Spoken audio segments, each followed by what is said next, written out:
नमस्ते दोस्तों, आज के इस वीडियो लेक्चर में हम पढ़ेंगे विंग्स डिस्प्लेसमेंट लॉ का डेरिवेशन, किस प्रकार विंग डिस्प्लेसमेंट लॉ को ड्राइव किया गया। एग्जैक्टली हमने विंग डिस्प्लेसमेंट हमेशा ये पढ़ा है, लैम्बडा एम और टी बराबर कांस्टेंट, लेकिन हम इसमें फाइंड आउट करेंगे किस प्रकार इसको ड्राइव किया गया है।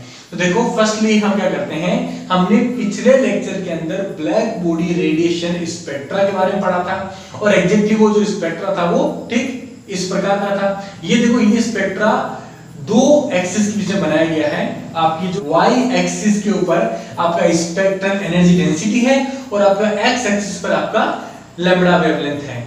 उसमें हम ये भी फाइंड करते हैं कि जिस प्रकार x एक्सिस पर वेवलेंथ की वैल्यू जैसे जैसे बढ़ती जाती है वैसे वैसे एनर्जी का जो ग्राफ है वो भी क्या हो रहा है, बढ़ रहा है। यानी कि एनर्जी डेंसिटी को क्या हो रही है, लगातार उसका ग्राफ क्या हो रहा है, बढ़ रहा है किसी एक फिक्स टेंपरेचर के लिए, और वो किसी एक विशेष लैम्बडा के लिए क्या होगा, मैक्सिमम होगा। वो लैम्बडा जो होगी वो लैम्बडा एम कहलाएगी, ठीक है, किसी भी मैक्सिमम वैल्यू जो हमें गेट होगी। उसके बाद लैम्बडा अगर कंटिन्यू आगे बढ़ता है, अगर उसकी वैल्यू बढ़ती है तो ग्राफ क्या होता है आपका, डाउन होता जाता है, ठीक है आपका।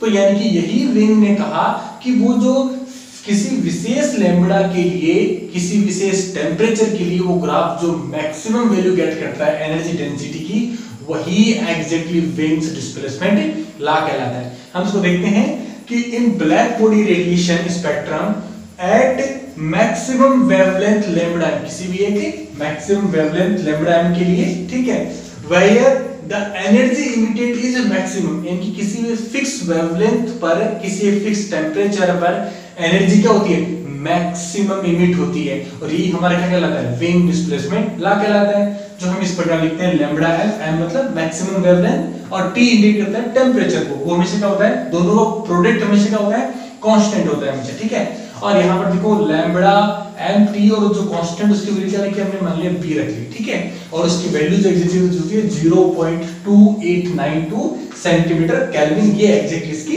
वैल्यू होती है, ठीक है।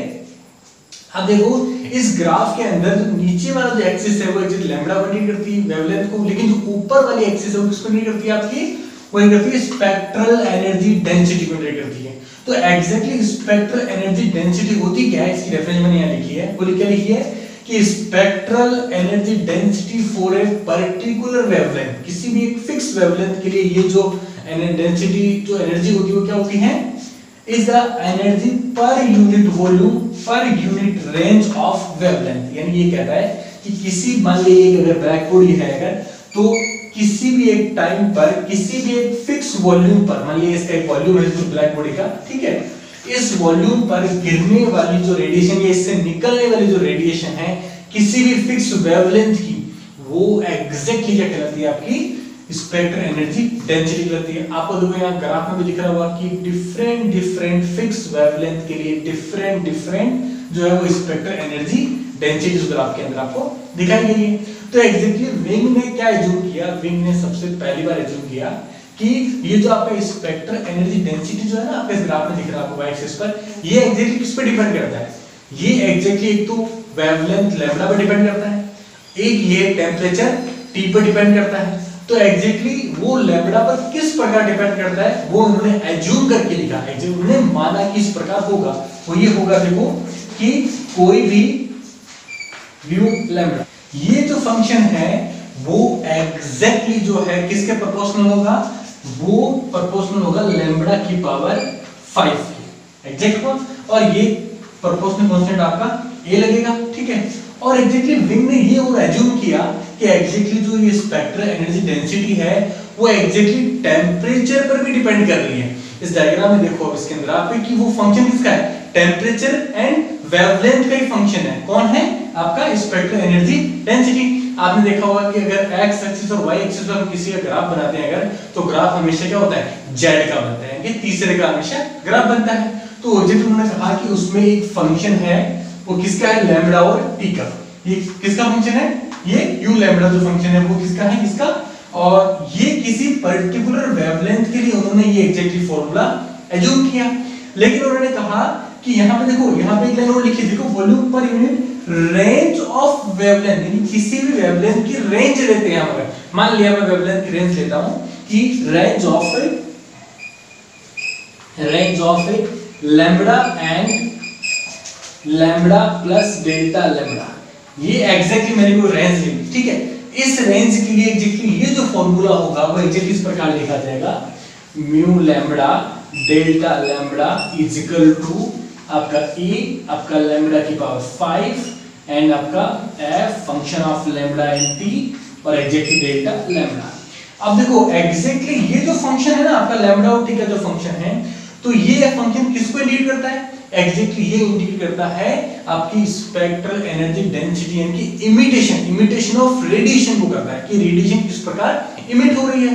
तो एग्जैक्टली उन्होंने कहा कि मैक्सवेल बोल्ट्जमान जो लॉ होता है उसमें भी हम क्या करते हैं, उसमें भी हम रेडिएशन का इमिटेशन दिखाते हैं कि उसके अंदर रेडिएशन किस प्रकार इमिट होती है। तो उसी लॉ को उन्होंने क्या किया, कंपेयर किया, और कंपेयर करके उन्होंने जो फंक्शन आर्बिट्ररी बनाया, मतलब अपनी मर्जी से उस फंक्शन को बनाया, उसका डेरिवेशन नहीं है, वो एग्जैक्टली उन्होंने माना कि इस प्रकार वो फंक्शन होना चाहिए। तो एग्जैक्टली वो फंक्शन उन्होंने क्या माना, वो फंक्शन माना कि f आपका लैम्बडा t जो फंक्शन है वो एग्जैक्टली इक्वल होना चाहिए e की पावर a अपॉन आपका लैम्बडा एंड t के। ये एग्जैक्टली फंक्शन इस प्रकार डिस्क्राइब होना चाहिए जहां पर a आपका कोई भी कांस्टेंट है और लैम्बडा t एग्जैक्टली इस प्रकार है, ठीक है। और इस फंक्शन का यूज अगर आप इस फंक्शन में करोगे तो आप इसकी वैल्यू यहां पर पुट कर सकते हो।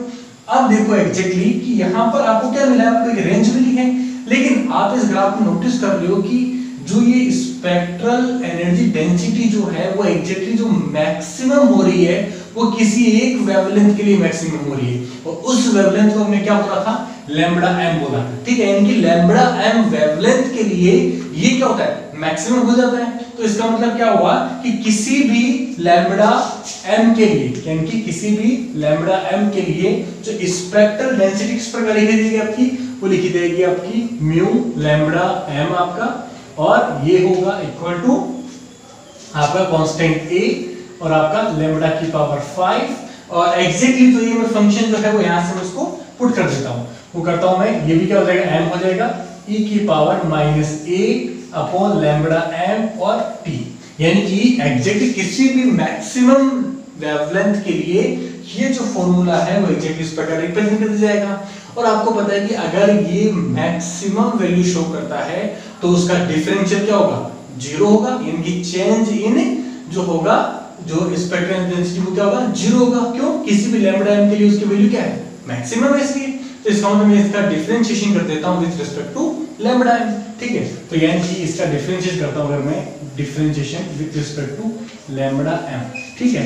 तो देखो इसका डिफरेंशिएशन में करूं अगर, ठीक है, तो वो एग्जैक्टली किस प्रकार होगा, ये एग्जैक्टली ऐसा कैसा लिखा जाएगा, u lambda m dash equal to, और फर्स्ट टाइम देखो मैं यहां पर इसको ऐसा कैसा रखता हूं, इसका मैं डिफरेंशिएशन करता हूं, ठीक है।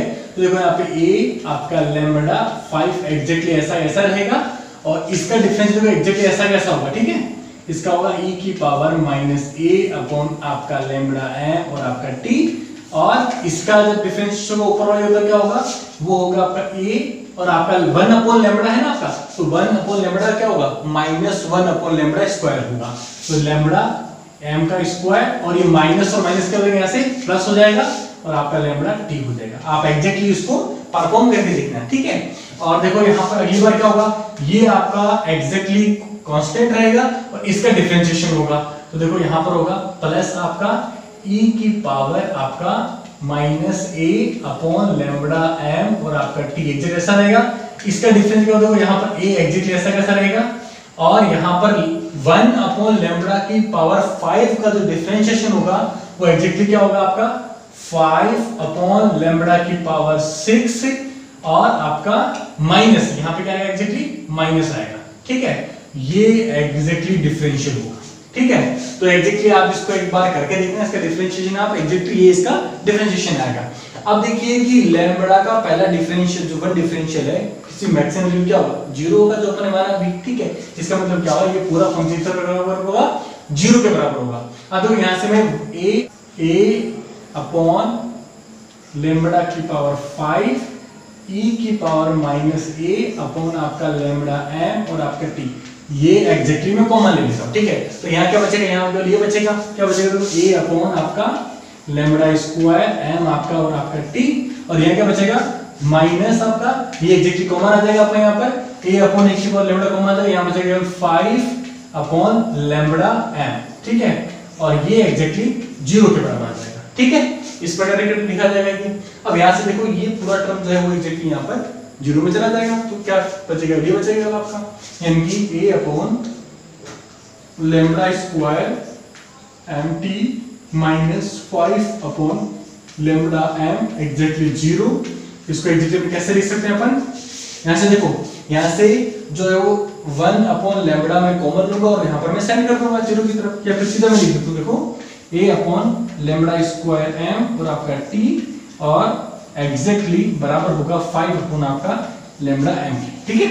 इसका मैंने इधर ऑप्शन अंदर कर दिया, ठीक है। यहाँ से देखो एक लैम्बडा m से मैं यहाँ एक लैम्बडा काट दूंगा, ठीक है, मेरे पास लास्ट फॉर्मूला क्या बचेगा, देखो मेरे पास, ठीक है, a इज इक्वल टू, ठीक है, लैम्बडा t इधर में भेज देता हूँ, ठीक है, वो बचेगा आपका देखो लैम्बडा m आपका t और ये अपॉन आपका 5, एग्जैक्टली मैं लैम्बडा m की वैल्यू निकालूंगा यहाँ से, और ये जो एग्जैक्टली क्या है, ये एग्जैक्टली आपका एक कांस्टेंट है, a भी आपका कांस्टेंट है और अपॉन 5 भी आपका क्या है, कांस्टेंट है। तो एग्जैक्टली इसको मैं मेरे फॉर्मूले से मैच कराने के लिए मैं इसको ऐसा लिख सकता हूँ, lambda mt is equal to a upon आपका 5 इज इक्वल टू कांस्टेंट, ठीक है। ये देखो exactly lambda mt exactly a upon 5 बराबर कांस्टेंट, तो यही तो मेरा नियम था कि लैम्बडा mt एग्जैक्टली किसके बराबर होगा, कांस्टेंट के बराबर होगा, और जो यहाँ पे a अपॉन जो 5 है वो एग्जैक्टली किसके बराबर आपका किसी b नंबर के बराबर है, और उसकी वैल्यू एग्जैक्टली ये होगी। अब देखो एग्जैक्टली ये कि इस नियम को हमने ड्राइव तो किया, और इस नियम का एग्जैक्टली यूज क्या है, तो देखो इस नियम का एग्जैक्टली यूज ये है कि आपको जहां पर जो ग्राफ दिख रहा है कि किसी भी एक फिक्स वेवलेंथ के लिए, कि जिस वेवलेंथ के लिए आपका जो एनर्जी डेंसिटी मैक्सिमम है वो किसी टेम्परेचर ग्राफ है, तो यानी जिस लैम्बडा m के लिए वो मैक्सिमम है उस लैम्बडा की वैल्यू, मान लिया वो अगर रेड कलर की है या वो येलो कलर की है या वो ब्लू कलर की, जिस कलर की भी जिस वेवलेंथ का है वो और जिस टेम्परेचर को वो मैक्सिमम आ रही है, उन दोनों का जो गुणा होगा वो एग्जैक्टली हर बार आपका क्या आ रहा है, कांस्टेंट आ रहा था। यही एग्जैक्टली इसका क्या है, एप्लीकेशन पार्ट है हमारे इसके अंदर। अब देखो कि हम ये एक्सप्लेन करेंगे कि क्या हमारा विंग का नियम हमारे ब्लैक बॉडी रेडिएशन स्पेक्ट्रा को एक्सप्लेन कर पाता है कि नहीं कर पाता है। देखो एग्जैक्टली इससे एग्जैक्टली हम पूरा अगर ग्राफ ड्रॉ करते हैं हम अगर, तो किसी भी स्मॉल वेवलेंथ के लिए यानी कि लो रेंज की जितनी भी वेवलेंथ्स हैं उन सब के लिए हमारा विंग लॉ जो होता है वो क्या होता है, वैलिड होता है। लेकिन किसी भी हायर वेवलेंथ, आपको जो ग्राफ दिख रहा होगा, किसी भी हायर वेवलेंथ के लिए हमारा विंग्स लॉ वैसी वैल्यू नहीं देता है जैसी वैल्यू हमारे एक्सपेरिमेंटल कर्व में आनी चाहिए। देखो आपको विंग का जो है वो डैश डैश में दिख रहा होगा, आपको ओरिजिनली जो आपका वो अलग दिख रहा होगा। तो एग्जैक्टली ये जो डिस्क्रिमिनेंसी आई आपकी कि वो एग्जैक्टली हायर वेवलेंथ के लिए विंग्स लॉ जो है वो ब्लैक बॉडी रेडिएशन स्पेक्ट्रा को एक्सप्लेन नहीं कर सका, और यही इसकी क्या है, इसकी लिमिटेशन है। और इसकी बेनिफिट इसका क्या हुआ कि इसने आधे पोर्शन को एग्जैक्टली इसने क्या किया, एक्सप्लेन किया। Thank you.